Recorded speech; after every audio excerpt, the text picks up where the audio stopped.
Eu tô esperando há 8 anos pra falar desse filme. O Menino e a Garça, o novo filme do estúdio Ghibli, dirigido pelo Hayao Miyazaki, finalmente chegou ao Brasil e chegou o momento de falar sobre esse filme aqui no canal. Eu já vi esse filme 2 vezes e vim aqui contar pra vocês o que esperar dele e o que eu achei tão especial nele assim. Se você já viu o filme, aproveita e já me conta aqui nos comentários o que você achou. Eu vi as reações das pessoas variarem muito nas sessões que eu fui. Teve gente que amou o filme de paixão, teve gente que falou que não entendeu nada, teve gente que achou confuso, teve gente que falou não me importo com isso, só quero esses visuais maravilhosos, mas o que as pessoas sempre diziam era, primeiro, que é um filme do Hayao Miyazaki, indiscutivelmente, tem muita assinatura dele lá, e segundo, que é um filme que vale a pena ver de novo. Até por isso eu decidi não gravar esse vídeo imediatamente depois de sair do cinema, e nem no dia seguinte, eu esperei até conseguir ver de novo o filme, e aí depois eu fiquei ali matutando sobre ele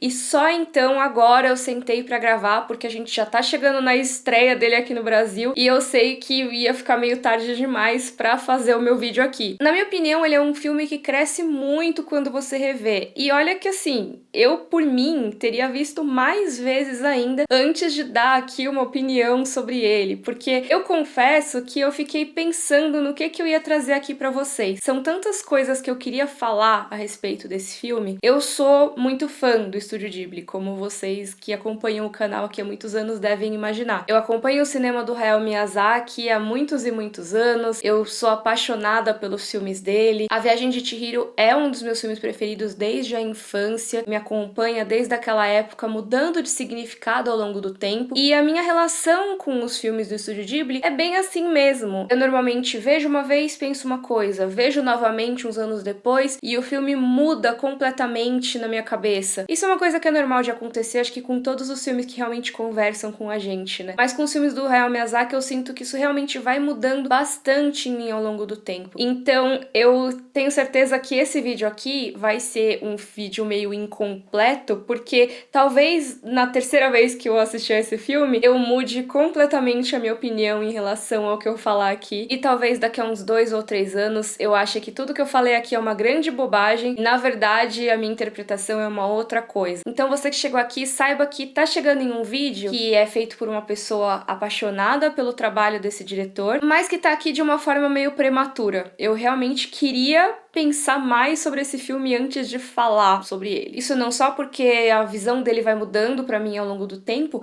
mas também porque da primeira vez já tinha muito assunto pra trazer aqui. E vocês sabem que eu costumo ser um pouco verborrágica às vezes, eu falo muito a respeito de algumas coisas, principalmente quando eu tô empolgada. Eu fui fazer anotações desse filme e aí eu fui cortando as coisas que eu achava que não precisavam ser faladas, e mesmo assim o roteiro ia ficar muito grande, então eu decidi que ia trazer só alguns dos tópicos que eu achava relevantes aqui. E alguns desses tópicos eu já pincelei aqui pra vocês. Por exemplo, o filme ter dividido as opiniões das pessoas na pré-estreia e na cabine que eu fui. Algumas pessoas consideraram o filme confuso, outras pessoas acharam que o filme é mais sombrio que outras obras do Hayao Miyazaki. Isso é uma coisa que eu vou abordar mais a fundo aqui. Outra coisa que eu já trouxe é isso do filme crescer conforme você revê. E outro ponto que eu queria trazer aqui logo de cara é que esse é o primeiro longa-metragem do Hayao Miyazaki em uma década, né? A gente teve aí Vidas ao Vento em 2013, que era o filme que ele tinha anunciado, ou que depois ele iria se aposentar. Ele chegou a anunciar essa aposentadoria, mas ele voltou da aposentadoria. Desde então ele tem trabalhado, ele dirigiu curta-metragem Boro, a Lagarta, e agora O Menino e a Garça, que estava em produção lá desde 2016. Eu já quis trazer isso logo de cara, porque já virou até meme isso do Hayao Miyazaki sair da aposentadoria toda hora ou não. O pessoal fala como se toda semana ele anunciasse que vai se aposentar e depois voltasse. E na verdade não é bem assim, tá? Eu já falei sobre isso na internet, acho que eu nunca cheguei a fazer vídeo sobre isso. Eu fiz o vídeo do aniversário dele, mas eu não lembro se eu entrei em detalhes, assim. E não pretendo entrar aqui também, tá? Mas ele volta e meia diz que vai se aposentar, normalmente depois de algum projeto grande, como um longa-metragem. E aí depois ele tem alguma ideia, ele quer fazer algum novo projeto e ele sai da aposentadoria e vai dirigir. E que bom pra gente que ele faz isso, porque eu sou mais feliz em um mundo que tem mais filmes do Hayao Miyazaki, não sei vocês. Por mim, enquanto ele quiser e tiver esse ímpeto, nossa,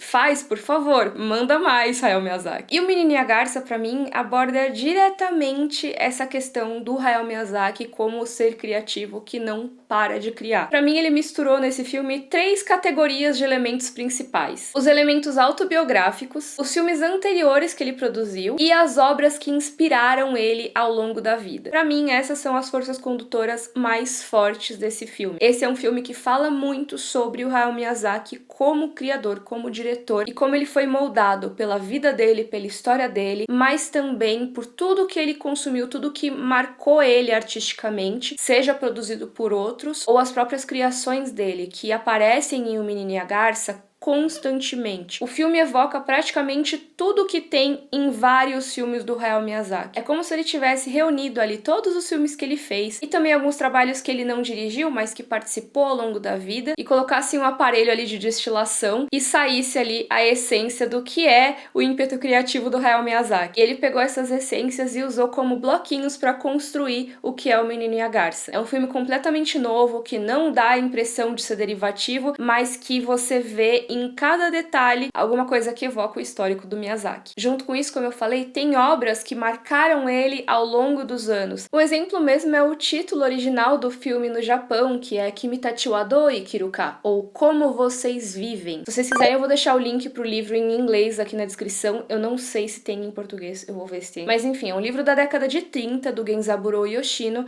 É um livro que o Hayao Miyazaki leu quando ele estava na escola ainda, e essa leitura marcou muito o Miyazaki ao longo da vida dele. Mas não é só esse livro, tem coisa bem mais recente. Tem referências a pinturas, a desenhos animados antigos, seja as produções da Era de Ouro da animação, até longas-metragens de animação que o Miyazaki já disse que influenciaram ele ao longo da vida, como The Snow Queen. São muitas dessas referências, se vocês quiserem eu posso fazer um vídeo só sobre isso, mas eu não vou entrar em referências super específicas aqui, senão esse vídeo vai ficar mais longo do que ele já tá ficando. E dessa tríade aí, das categorias de elementos que o Miyazaki trouxe, tem as referências autobiográficas, né? Eu já falei aqui sobre como o filme traz o Miyazaki como criador, discute ele como criador, mas também discute ele como pessoa. É lógico que a gente tem interpretações diversas de um filme e nenhuma resposta é 100% definitiva, e até o filme seria pobre, né, se o Miyazaki só colocasse, isso aqui é uma alegoria de A pra B, então isso aqui é 100% Hayao Miyazaki, isso aqui é 100% tal pessoa. Não é isso necessariamente. Mas uma coisa que o Hayao Miyazaki tende a fazer, sim, é trazer elementos autobiográficos para os filmes dele. Isso se exacerbou bastante no Vidas ao Vento. E agora no Menino e a Garça eu sinto que ele continua nessa jornada de autoconhecimento. Ele continua abordando a essência do ser dele, do Miyazaki pessoa e do Miyazaki criador. Eu sinto que esse filme dialoga bastante com Vidas ao Vento. Eu acho que é uma experiência muito enriquecedora você ver Vidas ao Vento antes ou depois de ter visto o Menino e a Garça. Eles dois são filmes que têm muitas similaridades, apesar de serem completamente diferentes em tom, em abordagem, em tudo. Mas eles dois têm uma abordagem muito autobiográfica do Hayao Miyazaki. Nos dois filmes, o Hayao Miyazaki discute, em escalas diferentes, o papel da família dele no Japão, no contexto de Segunda Guerra Mundial. E também a relação da família e do próprio Miyazaki com os aviões. Tem um vídeo aqui no YouTube do Max Valarezo que eu recomendo muito. Eu espero que ainda esteja no ar, porque o Estúdio Ghibli gosta de dar strike nas pessoas. Espero que ele não dê strike nesse vídeo, inclusive. Mas enfim, espero que o vídeo do Max ainda esteja no ar, que se chama Os Voos de Hayao Miyazaki. E esse vídeo é perfeito para explicar como o Hayao Miyazaki representa voos, aviões, formas de voar nos filmes dele. Ele é um homem obcecado pelo voo. Não é à toa que em cada filme dele existe alguma forma de voo que muitas vezes pode ser um avião, pode ser uma vassoura, no caso de Kiki, ou pode ser representando revoadas imensas de pássaros, como é o caso de O Menino e a Garça. Mas apesar deles estarem conectados, o voo é uma coisa e o avião é outra coisa. E o uso do avião na guerra é uma outra coisa. E o Hayao Miyazaki, ao longo dos filmes dele, discute a beleza do voo, a beleza da máquina e o uso do voo da máquina para algo feio e cruel, que é a guerra. Em O Menino e a Garça, a gente tem a discussão do papel do avião nisso tudo, sim, mas também tem uma discussão mais ampla, na minha opinião, das criações em geral e do mundo. Existe uma discussão de como pode ser feita uma criação a partir de algo tocado por maldade, e se a criação deve ficar na mão de alguém que tem alguma maldade, um ser que não é totalmente puro, ingênuo. E aqui talvez eu esteja entrando em discussões muito específicas sem ter falado praticamente nada do filme, caso vocês não tenham notado. Devem ter notado. Por que eu não fiz isso, pessoal? Porque esse filme ele teve uma estratégia de lançamento bem interessante lá no Japão. Quando ele foi lançado, lá no meio de 2023, ele não teve trailer, ele não teve praticamente nada assim de campanha mesmo, comercial. A única coisa que tinha de material de divulgação desse filme era o pôster. Era todo bonitão, feito em aquarela e tudo, mas assim, tirando isso, não se sabia o que tinha nesse filme. A única pista seria o título, que é o título de um livro, mas nenhuma adaptação desse livro é. O título tem a ver, o livro está sim nesse filme, mas ele não é a inspiração central para a história. A história é uma coisa completamente diferente, que sim constrói em cima do livro, mas o livro é um desses muitos bloquinhos que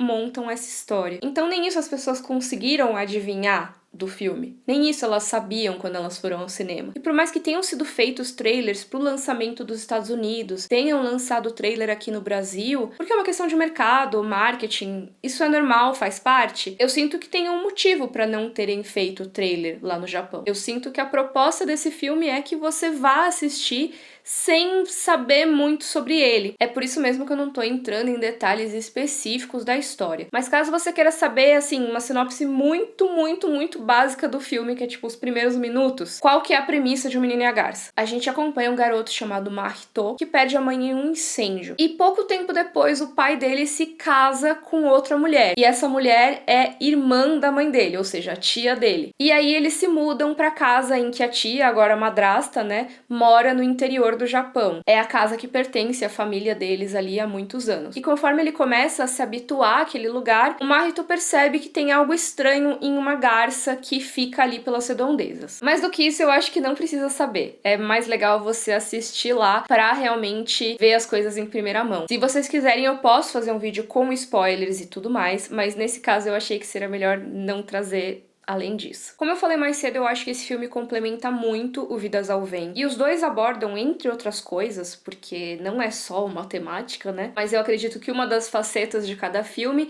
é retratar o Hayao Miyazaki como criativo, como artista e também como pessoa. Mas o Vidas ao Vento, na minha opinião, é mais sobre o Miyazaki adulto, um Miyazaki artistão já mesmo. Enquanto o Menino e a Garça é sobre o Miyazaki informação, ele se entendendo como artista. E agora, né, se a gente pensa nele agora, nesse ponto da carreira fazendo isso, é ele talvez olhando pro que tornou ele artista e o que move ele como artista. E pra mim, isso tudo tem muito a ver com o Isao Takahata. Pra quem não sabe, o Isao Takahata é um dos cofundadores do Estúdio Ghibli. Ele é um dos 4 originais ali que fundaram junto com o Hayao Miyazaki. E ele era um dos principais diretores do Estúdio Ghibli também. Ele que dirigiu O Túmulo dos Vagalumes, O Conto da Princesa Kaguya, Pompoko e vários outros filmes. E uma coisa interessante em relação ao Isao Takahata e ao Estúdio Ghibli é que hoje em dia o Hayao Miyazaki é o nome mais conhecido do Estúdio Ghibli. Muitas vezes usam até como sinônimo, né? As pessoas falam, eu adoro os filmes do Estúdio Ghibli, e aí elas estão falando basicamente de filmes do Hayao Miyazaki, tirando algumas exceções. Muitas vezes ele é o nome mais conhecido, mas o Isao Takahata, ao longo dos anos, ele foi muito como um mentor pro Hayao Miyazaki. Eles dois trabalharam juntos por muito tempo antes do Estúdio Ghibli, em vários projetos, e o Miyazaki ainda estava mais pro começo da carreira, enquanto o Isao Takahata já estava dirigindo as coisas sozinho. E a gente vê em coisas ditas pelo Hayao Miyazaki, escritas por ele, que algumas das oportunidades de crescimento que ele teve tiveram a mão do Isao Takahata ali. Pelo que eu lembro, principalmente do processo dele de direção, que era uma coisa mais participativa, ele permitiu que o Miyazaki brilhasse ao lado dele. E eles tiveram uma parceria muito longa, que veio junto com uma amizade também, uma parceria muito forte mesmo, que acabou virando co-direção em alguns casos. Eles trabalharam juntos, dirigindo episódios de Lupin Sansei, por exemplo, e eventualmente o Hayao Miyazaki também começou a dirigir longas de animação, mas ele sempre teve uma admiração muito grande pelo Isao Takahata. E é muito triste que o Isao Takahata tenha nos deixado em 2018, porque ele não pôde ver essa baita homenagem, na minha opinião, que o Hayao Miyazaki fez pra ele em O Menino e a Garça. Tem um dos personagens personagens do filme que, quando você vê ali documentários de bastidores, essas coisas, ele chamava esse personagem no storyboard de Pak-san, que era o apelido que ele deu pro Isao Takahata. Eu não tenho dúvidas de como a morte do Isao Takahata deve ter afetado o desenvolvimento desse filme, que não deixa de ser uma meditação, na minha opinião, sobre a estrutura do estúdio Ghibli em si. Um dos personagens do filme provavelmente é uma referência ao Toshio Suzuki, que é o produtorzão do estúdio Ghibli e meio que é a pessoa que faz as coisas acontecerem lá. Por mais que às vezes tenha uma relação meio dúbia, uma coisa meio de interesse, pelo menos é o que dá a entender no filme, ele faz as coisas acontecerem e é um amigo. Mas o Isao Takahata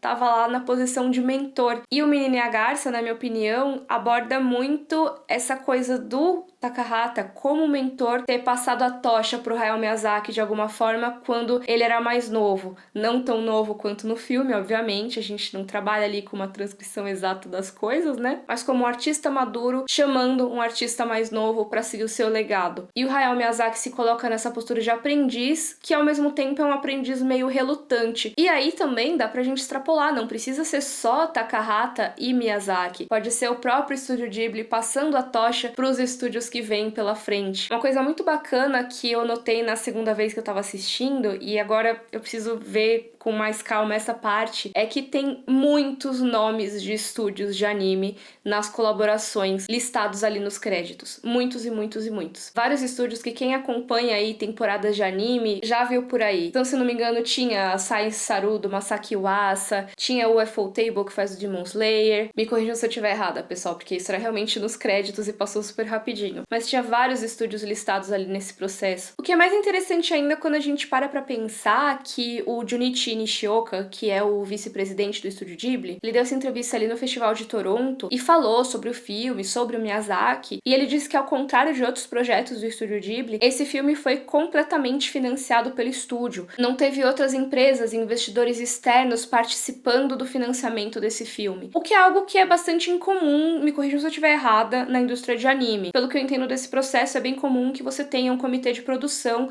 para cada anime, para cada filme de anime. Normalmente várias empresas se juntam ali como investidoras e esperam um retorno desse investimento. E na entrevista do Junichi Nishioka, ele citou isso de que realmente não teve investidores externos para ressaltar como esse é um filme que permitiu que o Hayao Miyazaki tivesse total liberdade criativa. Eles não tinham que se importar muito com resultados, vamos dizer assim. Óbvio que eles se importam com resultados, mas não necessariamente da forma que você se importa quando você tem um investidor exigindo uma porcentagem específica do retorno dele, sabe? Então ele não teve que se segurar, ele não teve que fazer nada necessariamente que fosse agradar as outras pessoas. E sobre isso tem uma fala muito bonita, eu acho, do Guillermo del Toro sobre esse filme, também lá no Festival de Toronto. Que assim, gente, o Guillermo del Toro falando sobre Hayao Miyazaki, dois dos meus diretores preferidos. É óbvio que eu ia ver essa entrevista, né? Mas ele fala uma coisa muito bacana, que eu vou até ler aqui. Um velho mestre dispensa ferramentas e floreios. Ele para de tentar impressionar e faz como se fosse um simples, mas belo gesto com o pincel. Foi assim que senti. Foi um gesto incrivelmente belo com o pincel. E eu não poderia concordar mais com o Guillermo del Toro. Na minha opinião, esse é um filme que o Miyazaki, ele não tem que provar nada pra ninguém. Ele não tá pensando necessariamente no público, nem no estúdio Ghibli. Ele tá pensando no estúdio Ghibli como conceito, mas não necessariamente no lucro, ou se vai fazer sucesso, ou se as pessoas vão gostar do filme. Ele tá pensando principalmente nele, e no que ele significa, em quem ele é, o que tem lá no fundo desse artista, dessa pessoa, Hayao Miyazaki. E a gente que é mero mortal tem a sorte de poder assistir essa investigação interna. Ele tá olhando pra si, pensando em tudo que ele fez até hoje e tudo que pode ser feito daqui pra frente. Por essas e outras, eu acho que Hayao Miyazaki não vai se aposentar. Pelo menos não enquanto ele puder. Eu acho que ele ainda tem muito a dizer e esse filme é testemunho disso. Seria uma ótima despedida com certeza, mas enquanto esse homem quiser criar, eu vou estar aqui pra assistir. E vocês? O que vocês acharam? Nossa, eu queria falar muito de coisas específicas do filme, queria falar sobre todas as referências, falar das referências de Branca de Neve, Alice no País das Maravilhas, falar até do que me lembrou do Labirinto do Fauno nesse filme. Nossa, tem tanta coisa, mas Não vou entrar nesses detalhes nesse vídeo, porque eu falei que era um vídeo sem coisas específicas. Quero que vocês comentem aqui embaixo o que vocês acharam de O Menino e a Garça. E pra você que chegou até o final desse vídeo e é fissurado por Estúdio Ghibli, eu tenho uma novidade muito bacana. Você quer ir pro Japão comigo? Conhecer o parque do Estúdio Ghibli, que inaugurou recentemente lá no Japão? Pois é, gente, vai rolar isso esse ano, em setembro desse ano mais especificamente. Uma viagem comigo lá pro Japão, em que a gente vai fazer um roteiro todo inspirado na cultura pop japonesa, no mundo dos animes, mangás e games. A gente vai passar por várias cidades, visitar vários pontos que apareceram nas nossas obras favoritas e, é claro, com todo o suporte da Grande Rota. Eu já fui pra lá com eles, já levei um grupo lá pro Japão e foi super legal. E agora a gente vai voltar a fazer essa viagem com um roteiro todo repaginado e muito, muito, muito legal. Eu tava muito ansiosa pra poder contar isso pra vocês e o timing foi perfeito pro lançamento desse vídeo. A gente acabou de fechar, nem sei se a página já vai estar no ar quando eu lançar, mas eu vou deixar o link aqui na descrição caso você tenha interesse. Me conta aqui nos comentários o que você achou de O Menino e a Garça, qual a sua interpretação do filme. A minha é só uma das muitas possibilidades, tá, pessoal? E olha que eu nem falei tudo aqui que eu achei do filme. Tem muita coisa, muitas abordagens que a gente pode seguir. Quero muito saber o que vocês acharam e quero que essa discussão continue por aqui. Se você quiser maratonar os vídeos do Estúdio Ghibli, tem um vídeo meu com uma lista, minha sugestão de ordem pra ver esses filmes aqui na descrição também. Se você gostou, curtiu o vídeo, assina o canal, um beijo e até a próxima. Tchau, tchau!